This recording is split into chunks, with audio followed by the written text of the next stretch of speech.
দক্ষিণ কামৰূপৰ বকৰ চাকলা গাঁৱত যৌন নিৰ্যাতনৰ বলি হ'ল এগৰাকী নৱম শ্ৰেণীত পঢ়ি থকা ছাত্ৰী।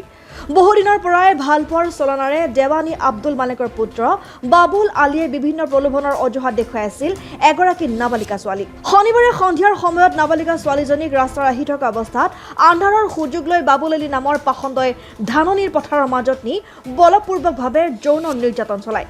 ছোৱালীজনীক জোৰ জুলুমকৈ নিৰ্যাতন চলোৱাৰ সময়ত চিঞৰ বাখৰ কৰাত একাংশ ৰাইজৰ তৎপৰতাত ছোৱালীজনীক ৰাইজে উদ্ধাৰ কৰে। উক্ত ঘটনাস্থলীত উত্তপ্ত পৰিস্থিতিত আন্ধাৰৰ সুযোগ লৈ বাবুল আলীয়ে উক্ত স্থানৰ পৰা পলাই যায়। দুখীয়া পৰিয়ালটোৱে মানৱ সমাজক কলুষিত কৰা নিৰ্যাতনকাৰী বাবুল আলীক কঠোৰৰ পৰা কঠোৰতম শাস্তি দিবলৈ প্ৰশাসনক আহ্বান জনায়। আচ্ছা, কি হৈছিল কওকচোন ঘটনাটো আপোনাৰ? কালি মই খানা খাবলৈ গৈছিলোঁ। খানা কিতাপ ল'ব যাওঁতে তেওঁ মোক জোৰ জবৰদস্তি কৰি লৈ গৈছিল। ক'ত লৈ গৈছিল? ধান খেতিত লৈ গৈছিল। কোনে লৈ গৈছিল? বাবুল হুছেইনে। বাবুল হুছেইন কাৰ ল'ৰা হয়? মালিক আব্দুল মালিকৰ।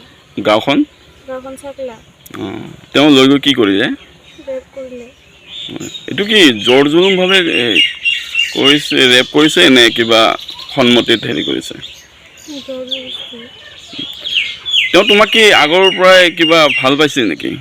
হয়, ভাল পাইছিল। ব্ৰেকআপ হৈছিল 2 বছৰ পিছত। পাছত মোৰ তাৰ লগত কথা পতা নাই। তাৰপিছত মোক কালি কিতাপ ল'ব যাওঁতে মোক ৰেপ কৰিলে। বকৰ পৰা জাহেৰ আলী আহমেদৰ ৰিপৰ্ট, অসম আদিত্য।